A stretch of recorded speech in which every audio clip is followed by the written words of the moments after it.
আজকের যেই জুমা এটা হচ্ছে শাবান মাসের শেষ জুমা। পরবর্তী জুমা হচ্ছে রমজান মাসে পড়বে। এখন এই সময়ের প্রেক্ষাপটে সময় যেটা দাবি করছে আমাদের কাছে, এখানে আমরা কি বিষয় নিয়ে আলোচনা করব, কি বিষয়ে আলোচনা করা দরকার, এটা সময়ের চাহিদা। এখন আমাদের সামনে যেহেতু রমাদানের মাস, এই বিষয় নিয়ে আমরা পড়াশোনা আগেও করেছি, আরও করব। আগেও এই বিষয়ে খুতবা শুনেছি, আরও শুনব, আরও জানার চেষ্টা করব। আল্লাহ সুবহানাহু ওয়া তাআলা যেন আমাদেরকে রমাজান এবং সিয়াম এই সংক্রান্ত ইলমকে আরও সমৃদ্ধি দান করেন, আল্লাহুম্মা আমিন। যে কোনো, এটা শুধু শরীয়তের বিষয় না, দুনিয়ার যে কোনো কাজ। একজন মানুষ ড্রাইভিং করে, তো অনেক ড্রাইভার অ্যাক্সিডেন্ট করে, গাড়ি চালানোর সময় বাল্লাবাল্লি করে এদিকে ওদিকে, তো প্যাসেঞ্জারও অনেক সময় বকাটকা দেয়, এই মিয়া তুমি নতুন ড্রাইভার নাকি। তো এতে বোঝা গেল দুনিয়াতে একটা কাজেরও দক্ষতা অদক্ষতা আছে। সেটা কখন অর্জিত হয়? একটা কাজে যখন একজন মানুষের জ্ঞান বেশি থাকে, এক্সপিরিয়েন্সই বেশি থাকে, অভিজ্ঞতা বেশি থাকে, সে সেই কাজটা তত বেশি সুচারুরূপে করতে পারে, ব্যবসা বাণিজ্য, কাজ কারবার সর্বক্ষেত্রে। আর জ্ঞান যত কম থাকে, দক্ষতা যত কম থাকে, তত ওই কাজটা অসুন্দর লাগে। তো আল্লাহর যে ইবাদত বন্দেগী আমরা করি, সেম একই জিনিস এখানে প্রযোজ্য। কোনো একটা আমল সম্পর্কে, ইবাদত সম্পর্কে যখন আমার এই ইবাদতের জ্ঞান বেশি হবে এবং এই ইবাদতটা করে করে যখন আমার মধ্যে এটার প্র্যাকটিসটা চলে আসবে, এটা আমার অভ্যাসে পরিণত হয়ে যাবে, তখন ইবাদতটা আমার জন্য দুইটা বেনিফিট নিয়ে আসবে। একটা হচ্ছে ইবাদতটা আমার জন্য সহজ হবে, আর একটা হচ্ছে ইবাদতটাতে আমার মজা তৈরি হবে এবং এটা আল্লাহর কাছে কবুল হওয়ার পর্যায়ে চলে যাবে ইনশাআল্লাহ। তো এই জন্য সময়ের আলোকে আমরা বিভিন্ন বিষয় আগের জানা থাকে, তারপর আবার রিভিশন দেই। এটা হচ্ছে একটা মূলনীতি, ওয়াযাক্কির ফাইন্নায যিকরা তানফাউল মুমিনিন, যে তুমি দিন বিষয়ে স্মরণ করায়া দাও মানুষকে। জাক্কির মানে হচ্ছে পুনরাবৃত্তি করা, স্মরণ করায়া দেওয়া। এটা কি করে? মুমিনের জন্য উপকারে আসে। এখন যাই আমরা মূল জায়গায়। আমরা যে মাসের দিকে প্রবেশ করতে যাচ্ছি, এই মাসটা হবে রমাদানের মাস। এই মাস আমাদের কিছু আমল, কিছু বিষয় আমাদের সামনে হাজির করবে। তা আমি প্রথমে একটু পয়েন্ট ধরাইয়া দেই, তাহলে আপনাদের বুঝতে সহজ হবে, বা যারা অনলাইনের মাধ্যমে শুনবেন, এটা পুরা রমাজান কেন্দ্রিক একটা সামারি আলোচনা হবে আজকে। এরপরে সময়ের আলোকে আরো আমরা সামনে খুতবা পাবো, পয়েন্টে পয়েন্টে সময় অনুযায়ী আসবে আলোচনা। আর এই পুরা রমাজান মাসের একটা সারমর্ম ভিত্তিক আলোচনাটা আজকে ইনশাল্লাহ হবে। এই রমাজান সংক্রান্ত বিষয় বুঝতে হলে প্রথমে আমরা এখানে 4টা পয়েন্ট বের করব। একটা পয়েন্ট হচ্ছে এটা রমাজান মাস কেন্দ্রিক, এটা খুব ভালো করে মাথায় নিতে হবে, তাইলে এই সংক্রান্ত হাদিস, আয়াত, মাসলা বুঝতে আমাদের জন্য সহজ হবে। কিছু আলোচনা চলে যাবে রমাজানের মাসের দিকে। মাসের দিকে যখন আলোচনাটা যাবে, তখন এখানে দুটি বিষয় সামনে আসবে আমাদের। একটা হচ্ছে যে এই মাসের গুরুত্ব কি, ফজিলত কি। বুঝাইতে পারছি কথা? গুরুত্ব কি, ফজিলত কি, এই সংক্রান্ত অনেকগুলি হাদিস আছে এবং আয়াতেও ধারণা দেওয়া আছে। আমরা যেটা সচরাচর জানি যে রমাদান মাস, ইজা দাখালা রমাদান ফুতিহাত আবওয়াবুস সামা, যখন রমাদান মাস আসে আসমানের দরজা খুলে দেওয়া হয় এবং জাহান্নামের দরজা বন্ধ করে দেওয়া হয়। ওয়াসুফিদাতিশ শায়াতিন, শয়তানগুলোকে আটকানো হয় এবং বলা হয়ে থাকে একটা আহ্বান আল্লাহর পক্ষ থেকে, ইয়া বাগিয়াল খায়রে আকবিল, হে কল্যাণের প্রত্যাশী, আরো আগাও, একটু আগাও, তোমার সামনে একেবারে ফলাফল হাজির। ইয়া বাগিয়াশ শাররি আকসির, হে অকল্যাণাকাঙ্ক্ষী, যিনি পাপে ডুবে থাকো, এবার একটু স্টপ, থামো। এই জিনিসগুলো রমাজান মাস কেন্দ্রিক হয়ে থাকে।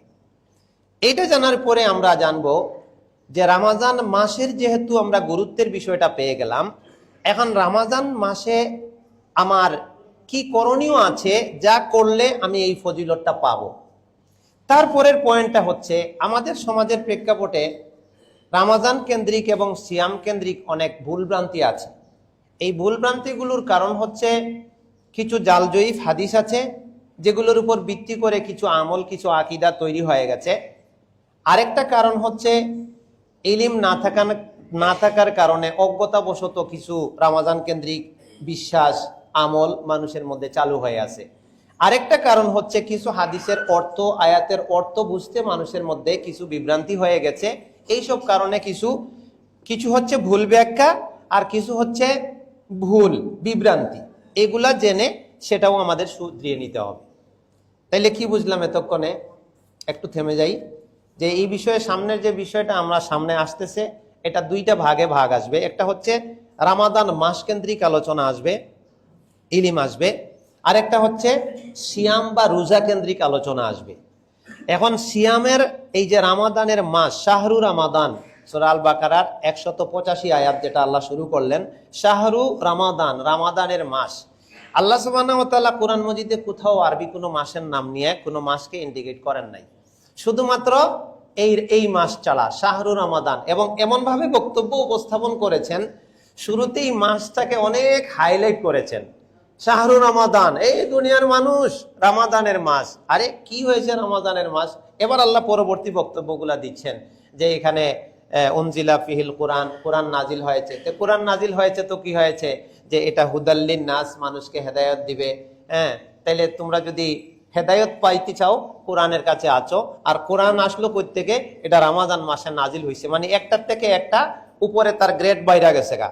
এখন রামাদান মাস কোরআন নাজিলের কারণে তার মর্যাদা বেড়ে গেল। আবার এটা রামাদান মাসটা লাইলাতুল কদর এর মধ্যে আছে, লাইলাতুল কদরের মর্যাদা বেড়ে গেল। এখন যে কোরআনের কাছে চলে আসবে তারও মর্যাদা বেড়ে যাবে। এইভাবে আল্লাহ তাআলা এইভাবে আমাদের একটা বক্তব্য বুঝাইলেন। এরপরে হচ্ছে রামাদানে আমার কি করণীয় আছে, কি বর্জনীয় আছে। তাইলে তিনটা বিষয় পাইলাম। রামাদান কেন্দ্রিক, রামাদানের আমি ফজিলত জানবো, গুরুত্ব জানবো, রামাদানের করণীয় কি সেটা আমি জেনে সেটা করব, বর্জনীয় কি আছে, ভ্রান্তি কি আছে সেটা জেনে সেটা বাদ। এই হলো মোটামুটি। এবার আমরা যদি রামাদান মাসের সবচেয়ে বড় যে করণীয় কাজ আছে রামাদানের সিয়াম, যেটা বেশি গুরুত্বপূর্ণ, আর অন্যান্য আমলগুলো আমরা করে থাকি, অন্যান্য সময়েও করে থাকি, এই মাসে গুরুত্ব দিয়ে করি, এটা হইল সিয়াম, যেটাকে আমরা রোজা বলে থাকি। এ মর্মে আল্লাহ সুবহানাহু ওয়া তাআলার বক্তব্য হচ্ছে সূরা আল বাকারার 183 নম্বর আয়াত। এই আজকের খুতবায় সব মসজিদে আমার বিশ্বাস এই আয়াত দিয়েই ওয়াজ হবে। এটা হচ্ছে ইয়া আইয়ুহাল্লাযীনা আমানু কুতিবা আলাইকুমুস সিয়াম, হে ঈমানদারগণ তোমাদের উপরে সিয়াম ফরজ করা হলো, কামা কুতিবা আলাল্লাযীনা মিন ক্বাবলিকুম, যেভাবে ফরজ করা হয়েছিল তোমাদের পূর্ববর্তীদের উপরে, লাআল্লাকুম তাত্তাকুন, যাতে তোমরা মুত্তাকি হয়ে যাও, তাকওয়াবান হয়ে যাও, পরহেজগার হয়ে যাও।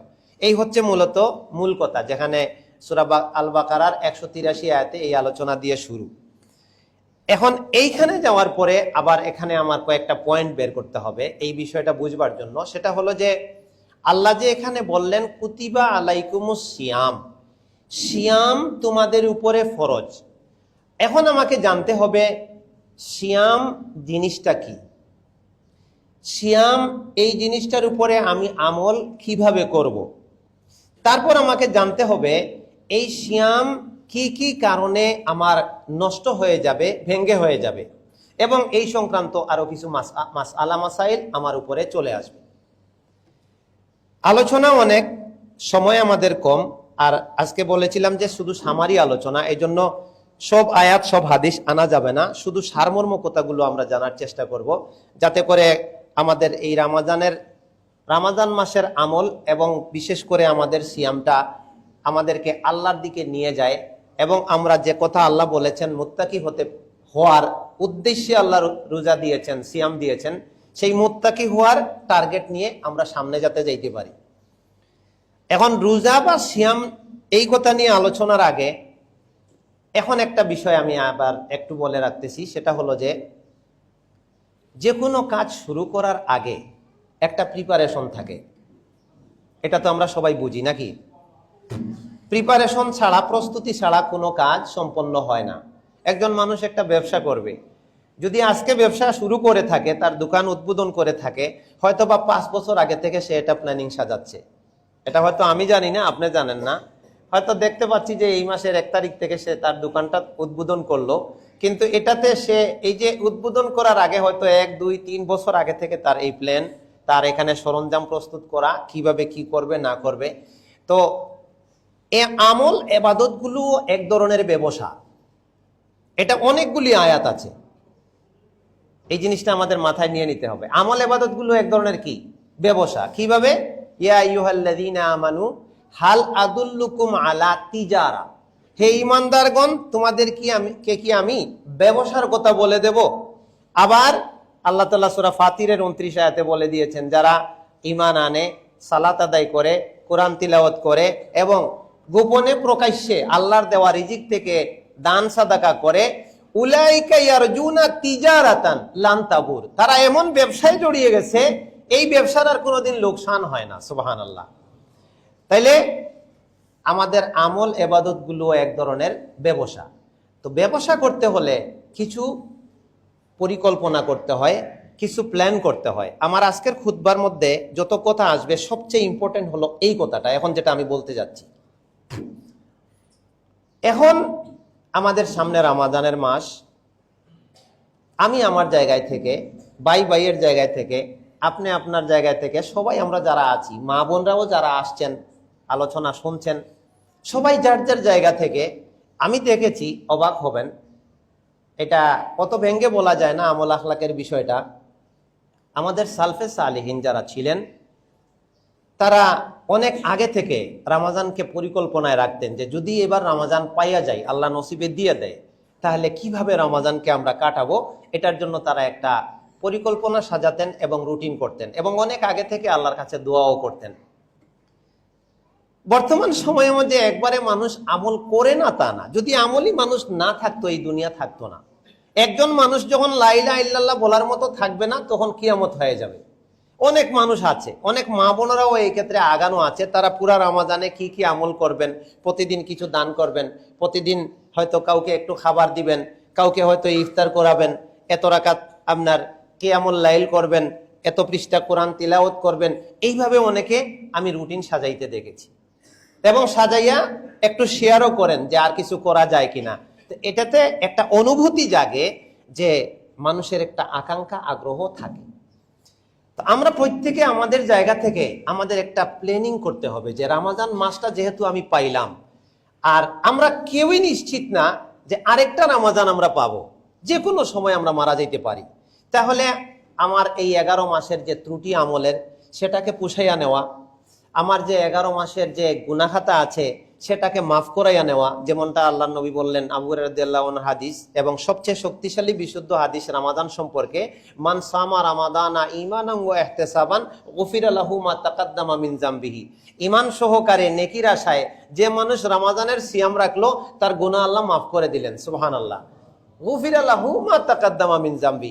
তাহলে আমি গুনাহ থেকে মুক্তি পাওয়ার জন্য, আমার নেক আমলের যে গ্যাপগুলো আছে সেটাকে রিকভারি করবার জন্য, আল্লাহর নৈকট্য হাসিল করবার জন্য আমার একটা প্ল্যান থাকতে হবে, একটা রুটিন থাকতে হবে। গতানুগতিক যদি হয়ে যায়, দেখবেন যে প্রবেশ করছে রমাজান, ওই কিছু 2-4 দিন তারাবি আছে না, দেখবেন যে প্রথম দিন একবারে 4-5 তলা পর্যন্ত জায়গা নাই, রাস্তায় জায়গা দিতে হবে।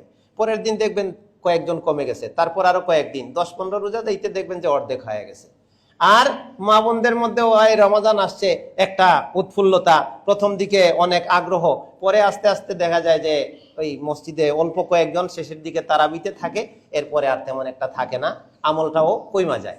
তো এটা হইলো আমরা হুজুগে বাঙালি, আসছে রমাজান, একটা মানে আগ্রহ জাগছে, সবাই হুমড়ে গায়ে পড়ছে, পরে এটা আমলের বৈশিষ্ট্য না। আহাব্বুল আমালে ইলাল্লাহি আদওয়ামুহা।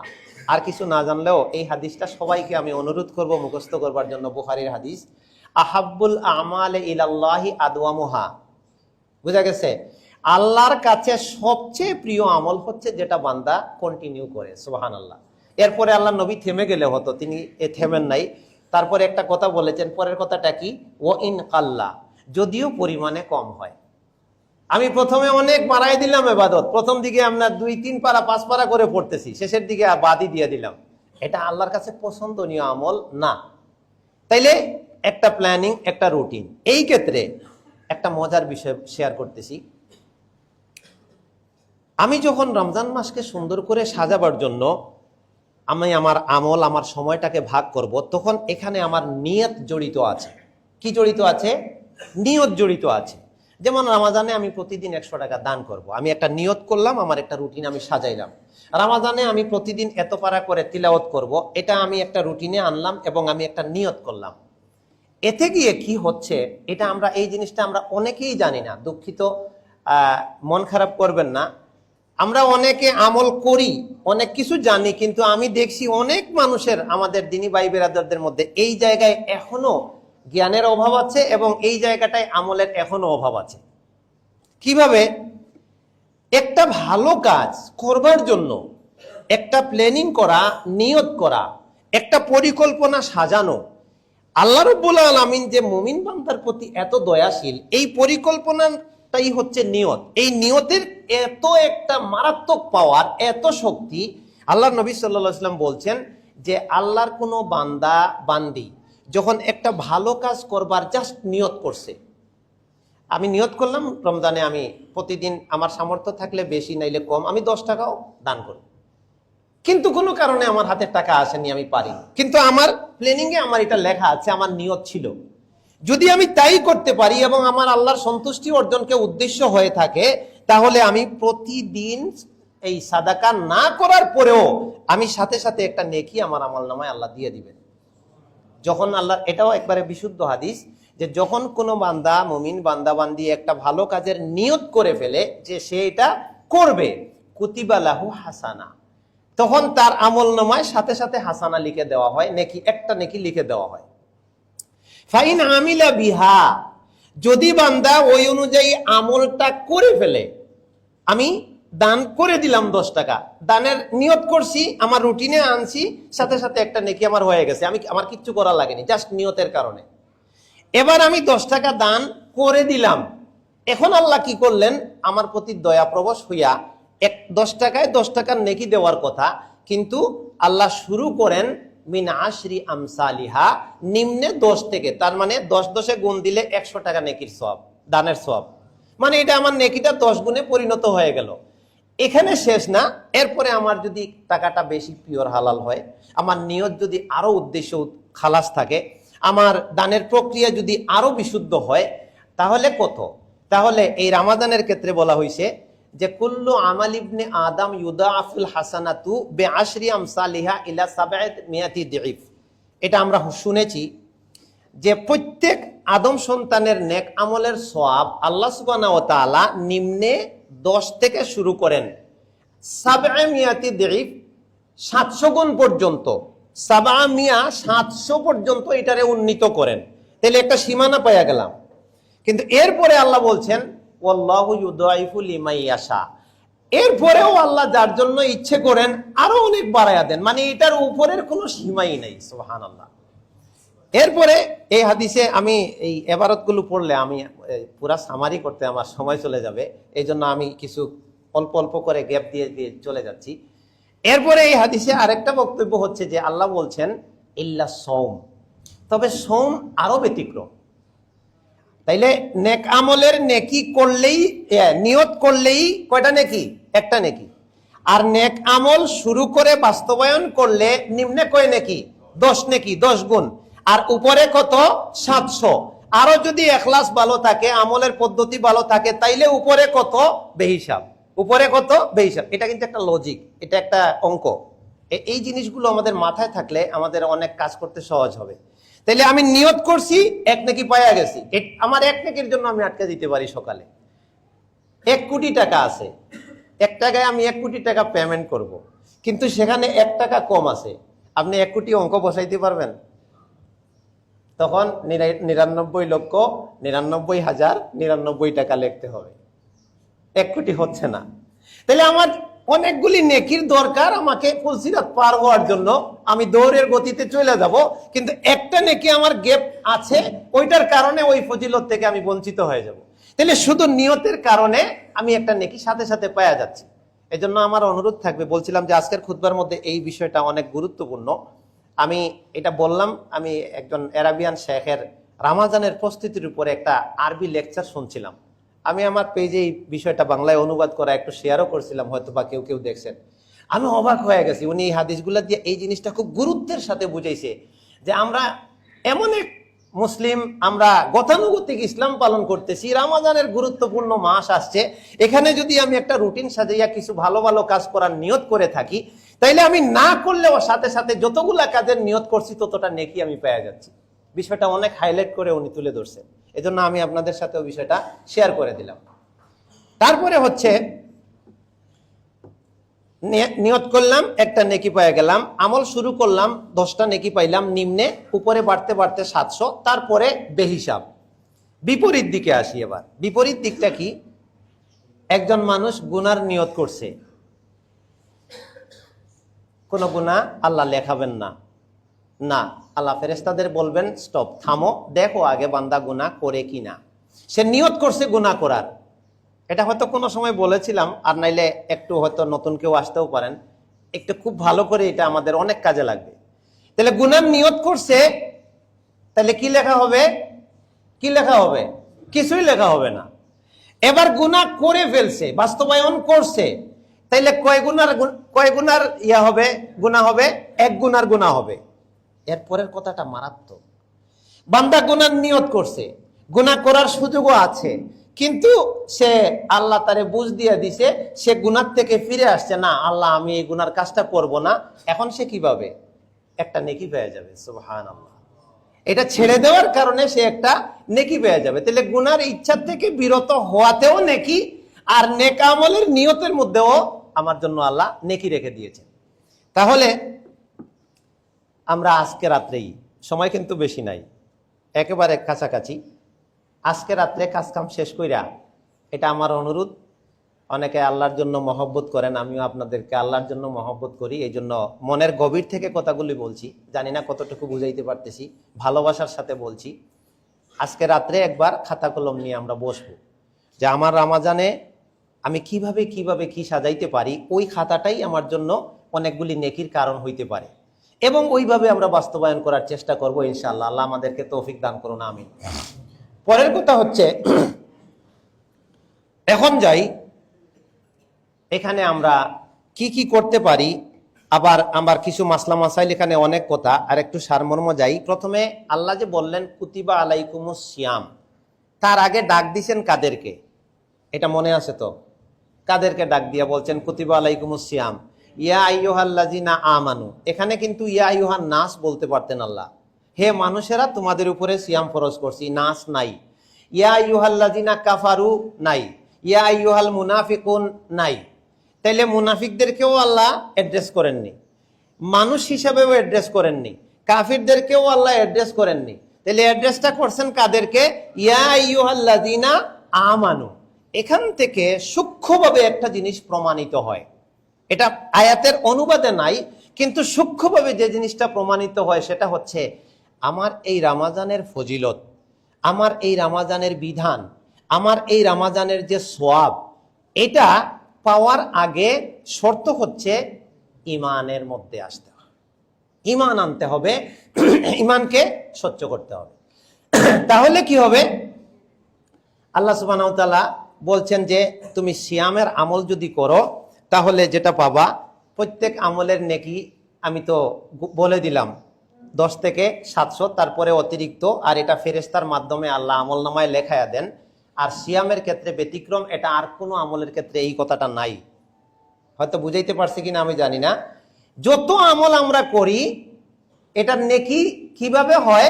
আমাদের নেকিগুলো আমলনামায় ফেরেশতারা লিখে রাখে, আল্লাহ তাআলা ওইভাবে নেকিগুলো দিয়ে দেন।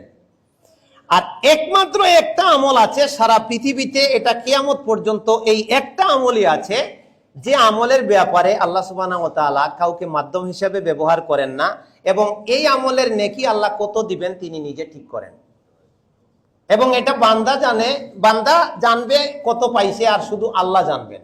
ইল্লা সওমা, তবে সওম ব্যতিক্রম, এই সিস্টেমের ভিতরে নাই যে কে কত পাইলো আমলনামায় লিখবে। আল্লাহ বলছে ফা ইন্নাহু লি ওয়া আনা আজজি বিহি অথবা উজজা বিহি। এখানে একটা মজার ব্যাখ্যা আছে, যে সওম বান্দা, রোজা বান্দা বান্দি আমার জন্য রাখে, এর পরের কথার অর্থ 2 রকম হয়। আনা আজজি বিহি যদি পড়ি আমি, তাইলে অর্থ হবে এর সওয়াবটা আমি নিজে প্রদান করি। সুবহানাল্লাহ। তাহলে কোনো বড় ব্যক্তি যদি বলে আমি ওরে আমি দেব, আমি হ্যান্ডেলিং করব, তাহলে তার মর্যাদা বাইরে গেল না? আর কেউ বলেছেন এই শব্দটা হবে আনা উজজা বিহি, তখন তার অর্থ হবে আমি স্বয়ং আল্লাহই তার রোজার প্রতিদান। সুবহানাল্লাহ, মানে সে আমাকে পেয়ে যাবে, আমার সন্তুষ্টি পেয়ে যাবে। তো এই জন্য তাইলে সিয়াম, তাহলে সিয়ামের আগে আমাদেরকে কি হওয়া লাগবে? ইমান। ইমানের থেকে শিরিক দূর করা, ইমানদার হওয়া। তারপরে আল্লাহ বলছেন তোমাদের উপরে সিয়াম ফরজ করলাম। কুতিবা, কুতিবার অর্থ হচ্ছে লিখে দেওয়া। আমি আয়াতটার বিশ্লেষণ করছি, এটা একবারে মৌলিক ফরজ বিধান। তো এখন কেউ প্রশ্ন করতে পারে তোমরা রোজা রাখো, কই পাইছো? বলে সূরা বাকারার 183 আয়াতে আল্লাহ বলছে। তো কি বলছে? এই জন্য আমাদের এইটা ধারণা নেওয়া দরকার। তো আল্লাহ প্রথমে ইমানদারদেরকে অ্যাড্রেস করছেন, ডাক দিছেন, দিয়া কি বলছেন? কুতিবা। কুতিবার অর্থ লিখে দেওয়া, কাতাবা ইয়াকতুবু, এই জন্য এখান থেকে আসছে কিতাব। যেমন এটা একটা কিতাব। কিতাব কেন? যে এটা লিখিত জিনিস। তাহলে কাতাবা লেখা আর কুতিবা লিখে দেওয়া হয়েছে। কিন্তু কোরআন মজিদে কোন কোন জায়গায় কুতিবার অর্থ হয় ফুরিজা।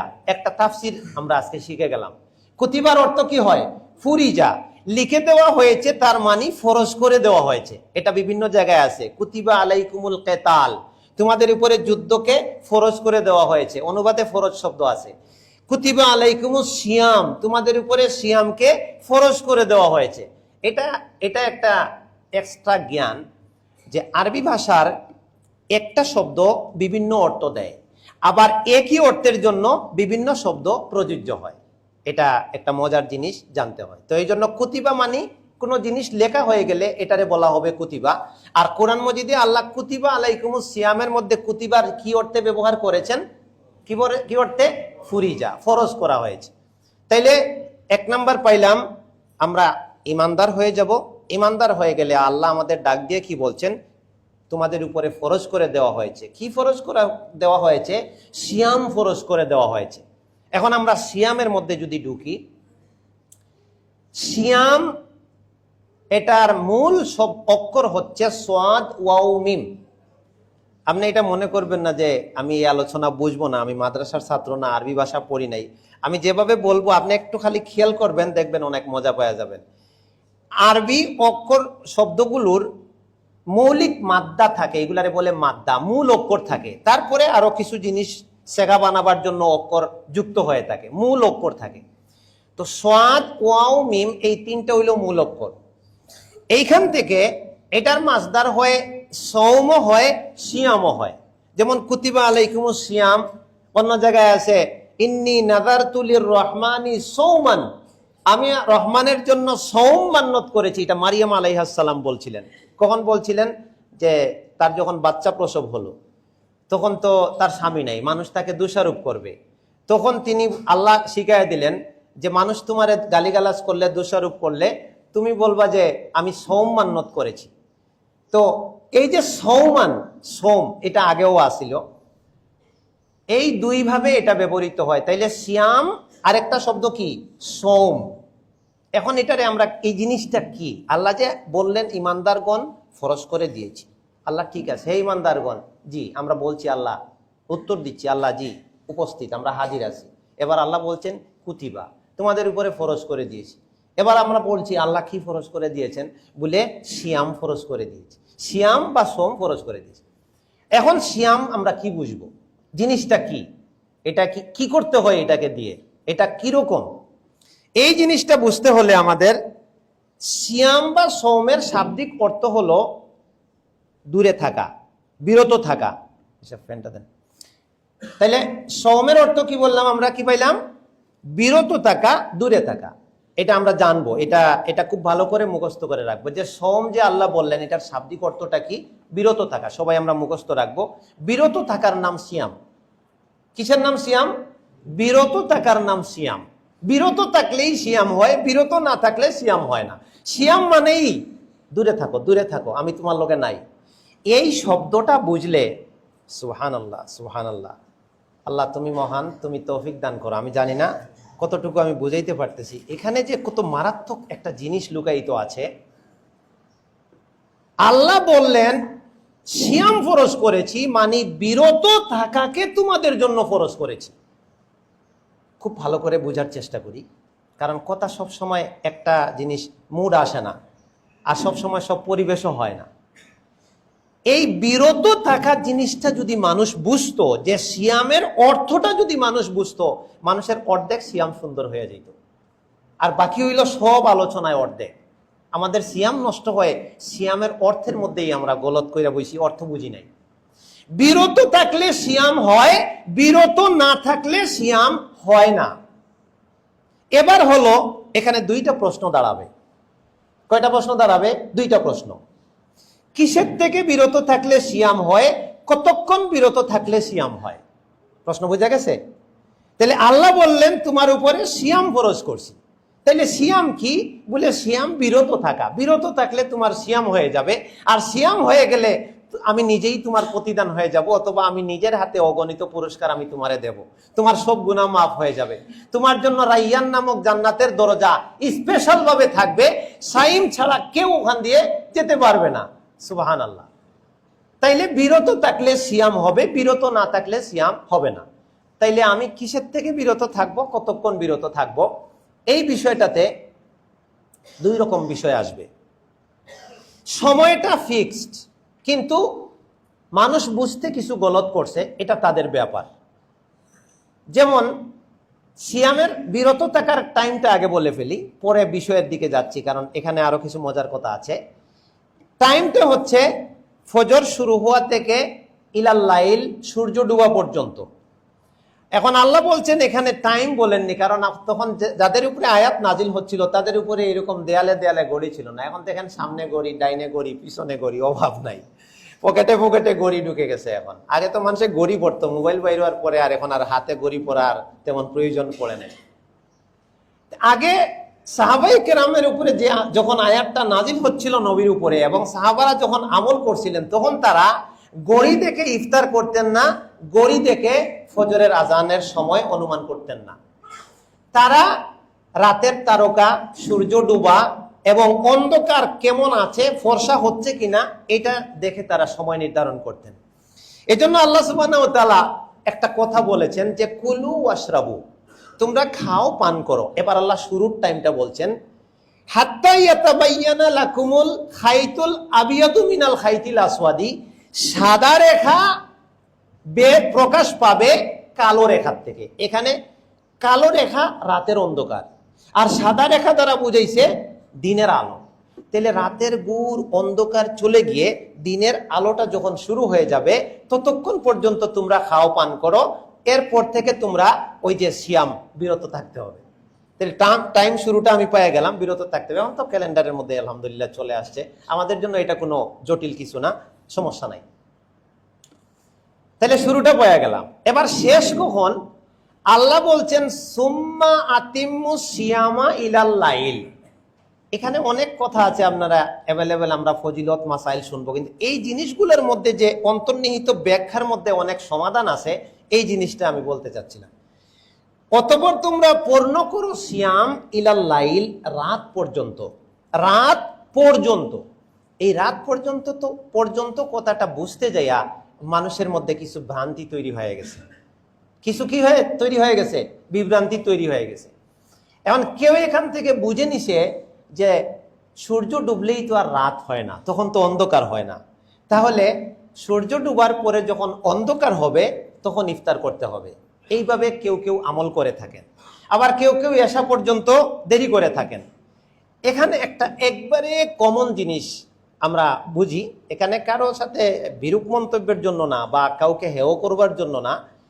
আমাদের কিছু কিছু আমরা জায়গায় আমরা নিজেরা এত পণ্ডিত সেজে যাই যে তখন আমরা কোনো আলিম পীর বুজুর্গের কথা তো বাদই দিলাম, অনেকে আমরা সাহাবায়ে কেরামকেও তোয়াক্কা করি না, নাউজুবিল্লাহি মিন জালিক।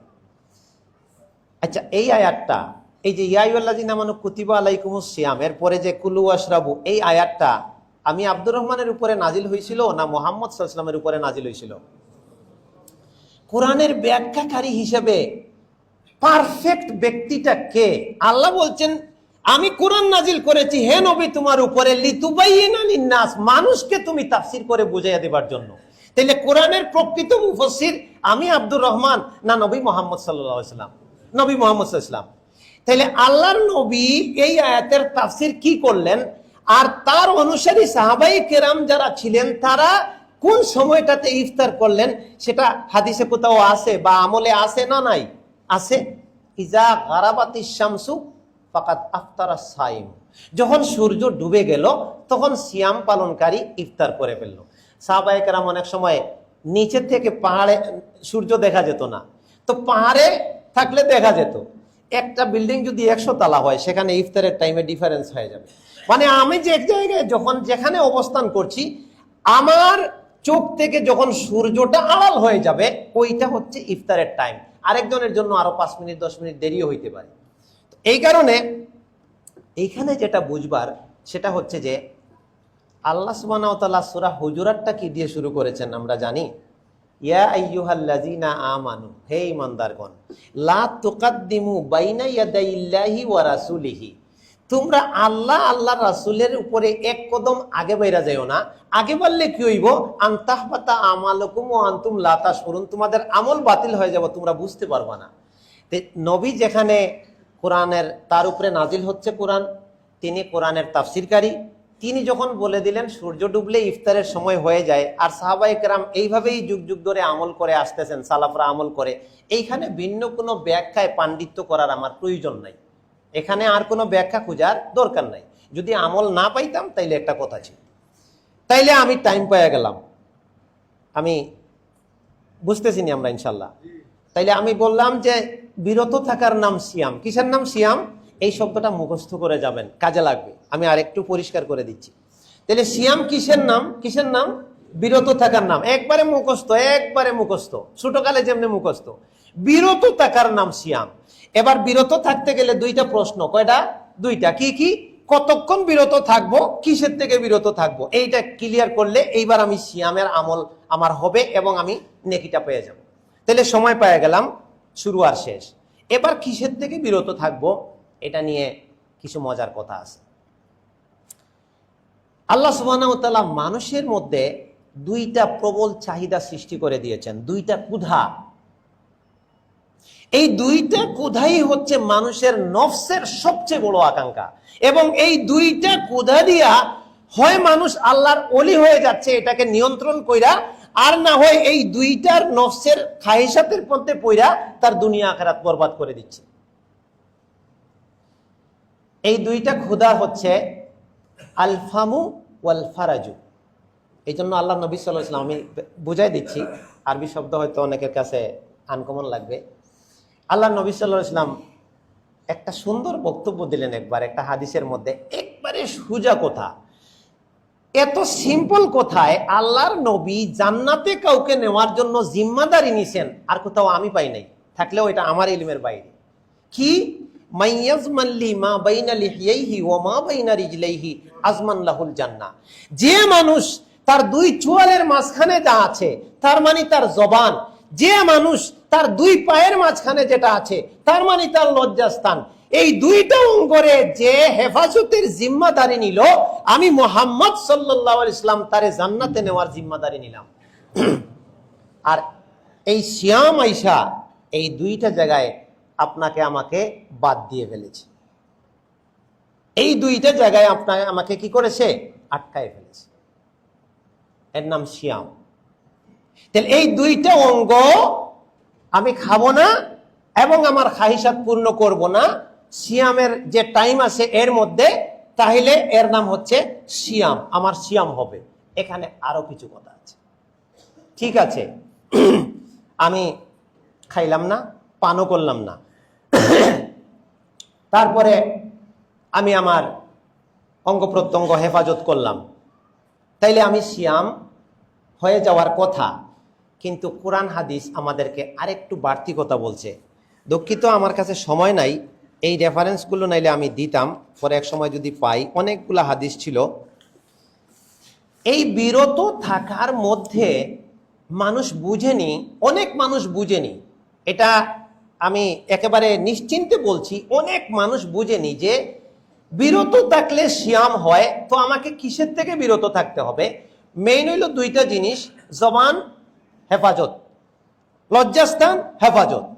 এখানে আল্লাহ সুবহানাহু ওয়া তাআলা আরো আমাদেরকে একটু এক্সটেনশন করেছেন, এটাকেও বিরত থাকতে হয়।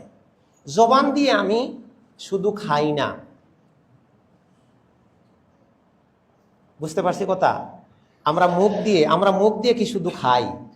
এই মুখ দিয়ে আমি পান করলেও পান করতে পারি। মুখ দিয়ে আমি কি করি? কিছু খাইলে খাইতে পারি। আবার এই মুখ দিয়ে কি করি আমরা? আমি কথা বলছি কি দিয়া? মুখ দিয়া।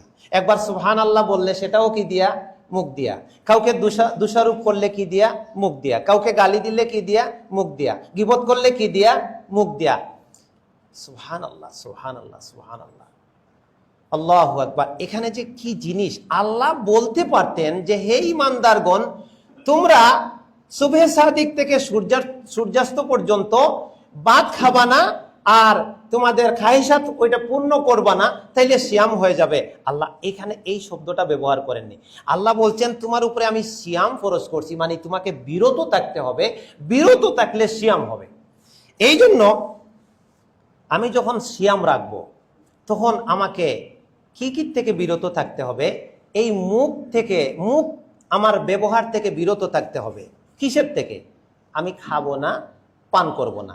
ঠিক ওইভাবে পাশাপাশি আমি কাউকে গালি দিব না, আমি কারোর সাথে ঝগড়ায় লিপ্ত হব না, আমার অঙ্গ দিয়ে আমি মারামারিতে যাব না, আমার জবান দিয়ে আমি গীবত করব না। এই বিষয়গুলোর প্রত্যেকটার পিছনে রেফারেন্স আছে, দলিল আছে। আল্লাহ নবী সাল্লাল্লাহু আলাইহি ওয়াসাল্লাম বলছেন, ফাইজা কানা সাওমি ইয়াউমি আহাদিকুম, যখন তোমাদের কেউ সাইম থাকে তাহলে সে কাউকে গালি দিবে না, কারো সাথে মারামারিও করবে না। যদি কেউ তাকে গালি দেয় অথবা মারামারি করতে আসে, ফালিয়াকুল, সে যেন বলে, কি বলবে? কি বলবে? ইন্নী মরউন সাইমুন। কি বলবে? ইন্নী মরউন সাইমুন। ভাই, আপনি যে আমার গালিটা দিলেন, আমার মুখ আছে উত্তর দিতে পারতাম, পাল্টা একটা গালি আমিও দিতে পারতাম, আমি ভাষাও জানি গালির, আমার শক্তিটাও আছে। আপনি যে আমার একটা লাগাই দিলেন, আমিও লাগাইতে পারতাম, আমারও শক্তি আছে, আমারও হাত আছে, তবে আমি পারতেছি না একটা কারণে, কারণ আমি আল্লাহর জন্য একটা কাজ করতেছি। সেটা কি? বিরত থাকার কাজ। আমি সিয়ামের অবস্থায় আছি, এজন্য আমি গালিটাও বিরত করলাম এবং তোমার উপরে আমার হাত তোলাটাও আমি বিরত করলাম। এর নাম হচ্ছে সিয়াম, এর নাম হচ্ছে সিয়াম। একটা হাদিস গ্রন্থের ব্যাখ্যায় দেখছিলাম যে আমরা যে গীবত করি না, এটা হচ্ছে মরাবাইয়ের গোশত খাওয়া। কোরআনে আল্লাহ সূরা হুজরাতে পড়ছি তো আমরা, এটা কেউ কেউ জানে।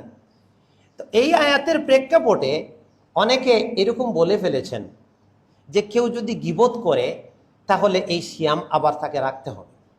কেউ কেউ এটার উপরে মাসআলা না, মাসআলা দুই রকম। কেউ একটা মত দিতে পারে, কিন্তু মাসআলা হইল অন্য মত, যে তার রোজার ত্রুটি হবে, তার রোজার নেকি কমে যাবে, কিন্তু সিয়ামের ফরজিয়ত আদায় হয়ে যাবে।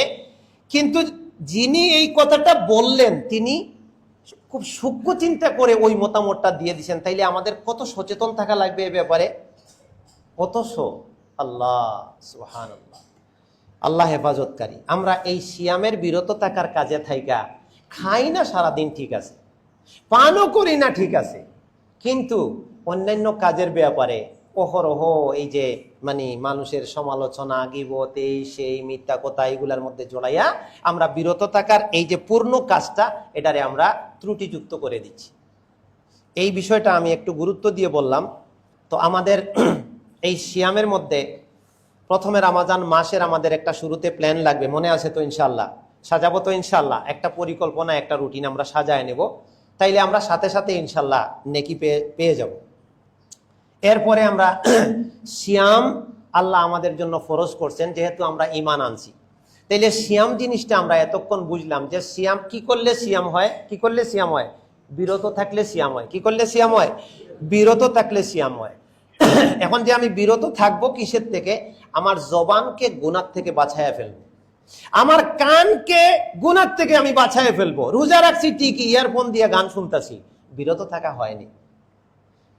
এরপরে আরেকটা আশ্চর্যের বিষয় হলো, আমার অন্তরটাও সিয়াম রাখবে, অন্তরটাকেও বাঁচাইতে হবে। নবী সাল্লাল্লাহু আলাইহি ওয়াসাল্লাম বলেন, জেনে রেখো, দেহের মধ্যে একটা মাংসপিণ্ড আছে, যেটা ভালো হলে পুরা শরীর ভালো, যেটা খারাপ হলে পুরা শরীর খারাপ। শুনে রাখো, এটা হলো অন্তর। সহিহ বুখারী 52, মুসলিম 178 নম্বর হাদিস। তাহলে অন্তরে খারাপ চিন্তা আসলেও বিরত থাকাতে ঘাটতি হয়। বুঝাইতে পারি নাই? আল্লাহ তুমি আমাকে বোঝানোর তৌফিক দাও, আর যারা শুনতেছেন তাদেরও বোঝার তৌফিক দান করো। আমি যে সিয়ামরত আছি, আমি যখনই কোনো মানুষের ক্ষতি করার একটা চিন্তা মাথায় নিলাম, আমি যখনই কোনো ভাইকে ঘায়েল করার চিন্তা মাথায় নিলাম, আমি যখনই কারো শত্রুতা করার চিন্তা মাথায় নিলাম, আমি যখনই কোনো গুনার কাজ করার চিন্তা মাথায় নিলাম, তখনই আমার বিরত থাকাকে আমি আঘাত করলাম। এরপরে আল্লাহ নবী সাল্লাল্লাহু আলাইহি ওয়াসাল্লাম বলছেন, মুমিনের অন্তর রোজা রাখে গর্ব থেকে। কারণ যে ব্যক্তি গর্ব করে এবং চাল চলনে অহংকার প্রদর্শন করে, সে ব্যক্তি আল্লাহর সাথে সাক্ষাৎ করবে, তখন তার প্রতি আল্লাহ ক্রোধান্বিত থাকবেন। মুসনাদে আহমদ 5995 নম্বর হাদিস। দেখেন এফেক্টটা কোথায়? আমি মানুষ হিসেবে আমাকে থাকতে হবে, আমি আল্লাহর গোলাম হিসেবে থাকবো। এখন আমি কিছু ইলিম পায়ে গেলাম, কিছু টাকা পায়ে গেলাম, কিছু পয়সা করি পায়ে গেলাম, আমার বাড়ি গাড়ি হয়ে গেল, এখন আর মানুষের তোয়াক্কা করি না, এই যে অহংকার হয়ে গেল। আল্লাহ বলছে অহংকার থেকে তুমি বিরত থাকো। আমি অহংকারের সাথে জড়ায় গেলাম, আমার সিয়ামের মধ্যে এটা এফেক্ট করবে। কোনোদিন চিন্তা করছি এটা? অনেকে হয়তো এটা ভাবিও নাই যে অহংকার করলেও সিয়ামে আঘাত আসে। মুমিনের অন্তর রোজা রাখে অপরের প্রতি হিংসা করা থেকে। কারণ কোন বান্দার হৃদয়ে ঈমান ও হিংসা একসাথে থাকতে পারে না, অথচ গড়ে গড়ে হিংসা আছে। দুই বউ একসাথে চলতে পারে না কেন? ছেলে এত ভালো ছেলে ছিল, ভুক্তভোগী, কিছু করার নাই, রাগ করলেও কিছু করার নাই। যে ছেলেটা মায়ের কলিজার টুকরা ছিল, মায়ের ছেলের ছাড়া কিছু খায় নাই, ছেলের বাদে ঘুম আসে না, ছেলে কোথায় গেল? সেই ছেলেটা বিয়ে করার 2 মাসের মধ্যে আর মাও ওরে দেখতে পারে না, ছেলেও মারে দেখতে পারে না। ঘটনাটা কি? ঘটনা তৃতীয় পক্ষ আইসা হিংসা বাধাই দিছে। এটা সিয়ামে আঘাত করে। যদি মিলেমিশে, বিশ্বাস করেন, যদি আমরা মিলেমিশে না চলতে পারি, এটা সিয়ামে আঘাত করে। আল্লাহ নবী বলছেন, তোমরা জান্নাতে যাবে না মুমিন না হইয়া, আর মুমিন হতে পারবে না হাত্তা তাহাব্বু, হিংসা দূর কইরা ভালোবাসা অর্জন না কইরা। এই জন্য বলছে বেশি বেশি সালাম দাও, তাইলে হিংসা দূর হবে। বউ শাশুড়িরে সালাম দিবে, শাশুড়ি বউরে সালাম দিবে, জামাই বউরে সালাম দিবে, বউ জামাইরে সালাম দিবে, বাবা ছেলেরে সালাম দিবে, ভাই ভাইরে সালাম দিবে। কত গার্থী, এটা এখন কল্পনাও করা যায় না। সালামও কমে গেছে। মুমিনের অন্তর রোজা রাখে অন্যকে ঘৃণা করা থেকে। কারণ কোন বান্দার হৃদয়ে কৃপণতা করা থেকে। কারণ কোন বান্দার হৃদয়ে ঈমান ও কৃপণতা একসাথে থাকতে পারে না। নাসাই হাদিস নম্বর 3110, ইবনে হিব্বান 3252। এই যে কৃপণতা, এটাও সিয়ামে আঘাত করে। আল্লাহ বলছেন সামর্থ্য অনুযায়ী দান করতে। আমি আব্দুর রহমানকে বলছেন, আব্দুর রহমান তোমাকে 1 কোটি টাকা দান করা লাগবে। আপনাদেরকে বলছেন কোন আয়াত হাদিসে আছে? আল্লাহ বলছেন তোমার সামর্থ্য অনুযায়ী খরচ করবা, দান করবা। এই রমজানের মাস যেহেতু দানের মাস, অতএব আমরা দান সাদাকা করব। আমার সময় ফুরিয়ে আসছে, অনেক কথা ছিল, এই পয়েন্টে 2টা কথা না বলে পারতেছি না, এটা আর বন্ধ করলাম। খুব জরুরি বিষয়, সেটা হলো আমরা টাকা পয়সা খরচ করি, যারা কামাই করি, খরচ করতে হয়, করা লাগে। রমজান মাস আসলে একটা জিনিস দেখতে পাবেন, আমরা সবাই দেখব যে বিভিন্ন মসজিদ মাদ্রাসা থেকে কালেকশন হচ্ছে। অনেক মানুষ গ্রাম থেকে ঢাকা শহরে আসে, আমি দেখছি বিভিন্ন জায়গায় আইসা দান সাদাকা উঠায়, ফেতরা উঠায়, জাকাত উঠায়। এই ক্ষেত্রে কিছুটা সাবধানতা আমাদের খুবই দরকার।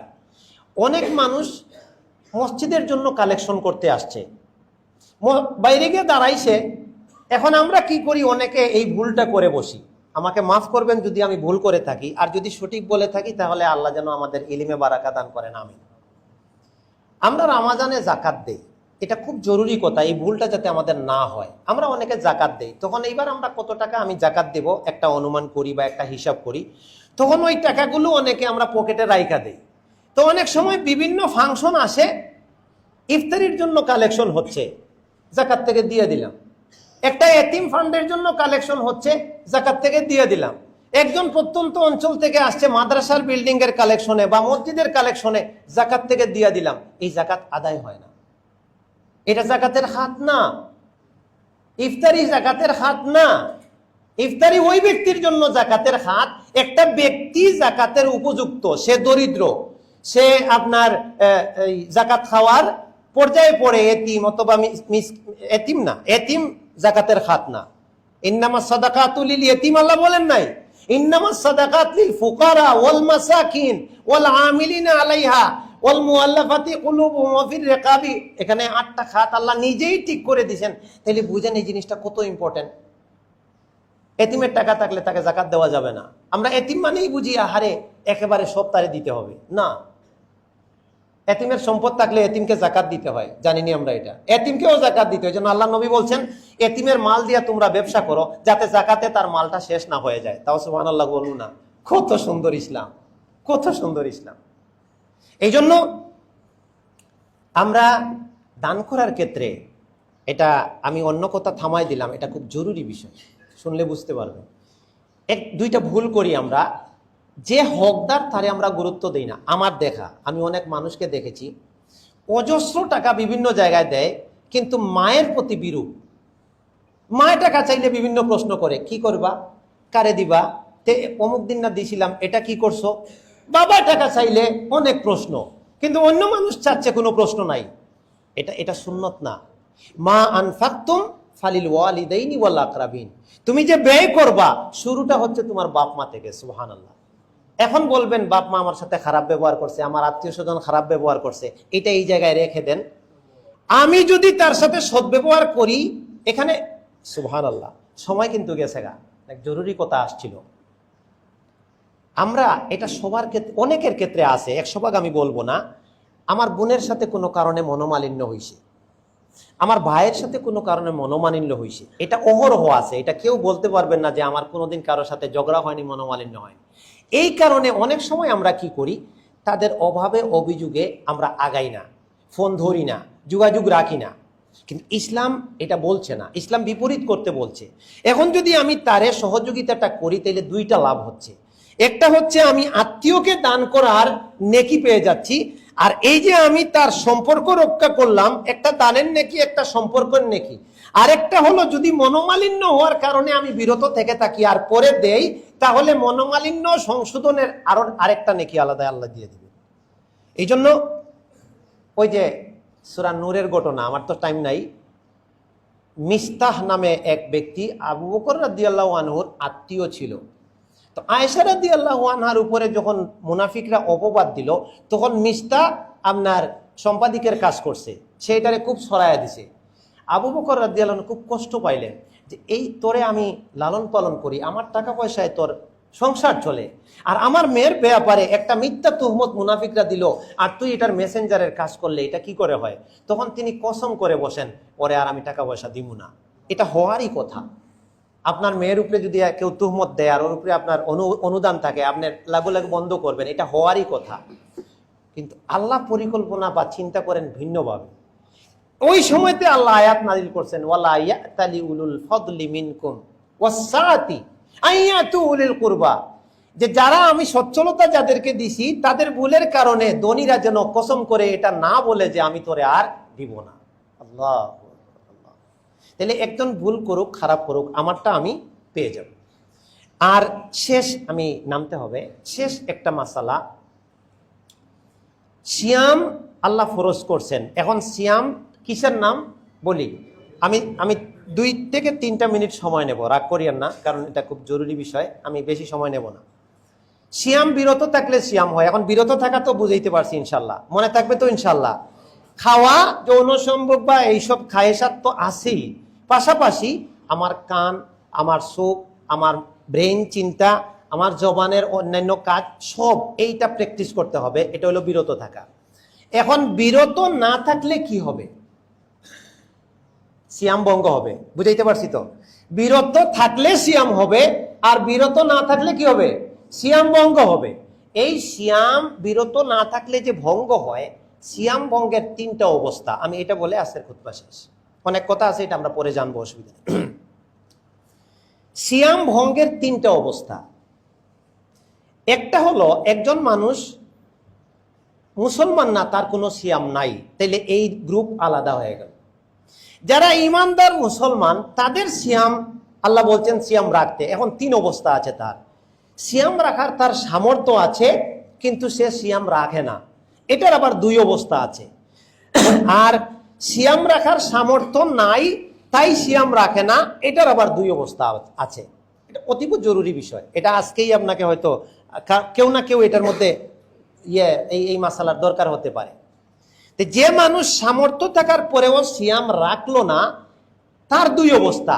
একটা অবস্থা হলো সে সিয়াম মানেই না, রোজা মানেই না, তার হুকুম হলো সে কাফির, সে মুরতাদ, সে আর মুসলমান থাকে না, কারণ ইসলামের একটা বিধান সে অস্বীকার করছে। এবার যে মানুষটা সিয়াম আল্লাহর বিধান মানে, স্বীকৃতি দেয়, রাখে না, সে মহা কবিরা গুনাহ করছে, তার জন্য শাস্তি থাকবে। তওবা করে যদি আল্লাহর কাছ থেকে মাফ নিতে পারে, সেটা আল্লাহ বুঝবেন, এটা আল্লাহর কাছে ফয়সালা থাকবে। এটা বুঝলাম তো, এই সাইড গেল। এখন সিয়াম রাখার সামর্থ্য নাই, তাই সিয়াম রাখে না, এটার দুই অবস্থা আছে। একটা অবস্থা হচ্ছে সাময়িক অসমর্থ হওয়া। এটা হতে পারে একটা মানুষ সফরে গেছে, এখন রাখতে পারতেছে না, বাড়িতে গেলে পারবে। অথবা একটা মানুষ সাময়িক তার পেটে সমস্যা বা অসুস্থ হয়ে গেছে, দুর্বল হয়ে পড়ছে, রোজা রাখার সামর্থ্য নাই, 2 দিন পরে 1 দিন পরে সুস্থ হয়ে যাবে, রোজা রাখতে পারবে। এই ক্ষেত্রে হুকুম হলো এই বান্দা সিয়াম ভাঙবে, সুস্থ হলে বা সফর থেকে বাড়িতে ফিরলে কাজা আদায় করবে। ওয়াইন কুনতুম মারদা আও আলা সাফারিন ফাইদ্দাতুম মিন আইয়ামিন উখার, যদি অসুস্থ হয়ে যাও আর সফরে থাকো, তাইলে পরবর্তীতে কি করবা? কাজা আদায় করে নেবা।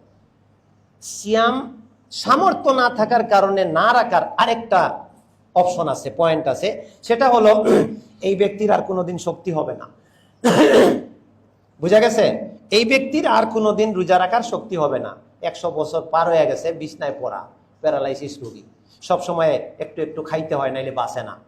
তাহলে এদেরকে বলা হয় মারাজুল আবাদ, স্থায়ী রোগী। এই ক্ষেত্রে হুকুম কি?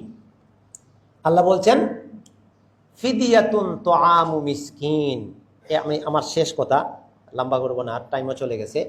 ফিদিয়াতুন তুআমু মিসকিন, মিসকিনকে খাদ্য দানের মাধ্যমে ফিদিয়া। এই জায়গায় মানুষ ভুল করে, আমরা ভুল করি, টাকা দিয়ে দেই, আপনি ওই টাকা দিয়ে খাদ্য কিনে দিতে হবে। অথবা কাউকে উকিল বানাইয়া, যে অমুকের জায়গায় বিদেশ আছে, এখন কি করবে? কাউকে উকিল বানাইয়া দিবে যে এই টাকাটা নেও, এই টাকাটা দিয়া অমুকের বাসায় মিসকিন, অমুকের ঘরে খাদ্য কিনে দিয়ে দিবে। তাহলে প্রত্যেক দিনের পরিবর্তে একজন মিসকিনকে খাওয়াইয়া দিলে ওনার কি হয়ে যাবে? কাফারা হয়ে যাবে। সর্বশেষ কথা, একজনের উপরে সিয়াম ফরজ হইছে কিন্তু সে রাখেনি। এখন কি করা? যদি কেউ ইচ্ছে করে সিয়াম ভঙ্গ করে, ইচ্ছে করে সিয়াম রাখতো না, তার কোনো কাফারা নাই, তার ফয়সালা আল্লাহর লগে। আর একজনের সিয়াম রাখার সামর্থ্য আছে কিন্তু সে পরে রাখবে কিন্তু রাখতে পারেনি, এই ক্ষেত্রে মাসালা হচ্ছে সামা আনহু ওয়ালিয়ুহু, তার ওলি ওয়ারিস যারা হয় ওই রোজাগুলো তারা রেখে দিবে, তাইলে ওই ব্যক্তি ঋণ থেকে মুক্ত হয়ে যাবে। এটা আল্লাহর ঋণ, এটা হাদিসে বলা আছে। তো যাই হোক, আজকের খুতবা এখানেই শেষ করতে হচ্ছে। এতক্ষণ আলোচনার মাধ্যমে সার কথা যেটা, সেটা হলো যে রমজান মাস গুরুত্বপূর্ণ। আমরা একটা প্ল্যান সাজাবো, নিয়ত করব ভালো ভালো কাজের একটু বেশি কইরা। আল্লাহ তাআলা নিয়তের মাধ্যমে আমাদেরকে বারাকা দিবেন, একটা করে নেকি দিয়ে দিবেন। আর তারপরে শেষ কথা হচ্ছে যে সিয়াম কি করলে হয়? বিরত থাকলে হয়। 100 ভাগ বিরত থাকার চেষ্টা করব যাবতীয় গুনাহ থেকে। আল্লাহ তুমি আমাদেরকে তৌফিক দান করো, আমিন। সুবহানাকাল্লাহুম্মা ওয়া বিহামদিকা আশহাদু আল্লা ইলাহা ইল্লা আনতা আস্তাগফিরুকা ওয়া আতুবু ইলাইক।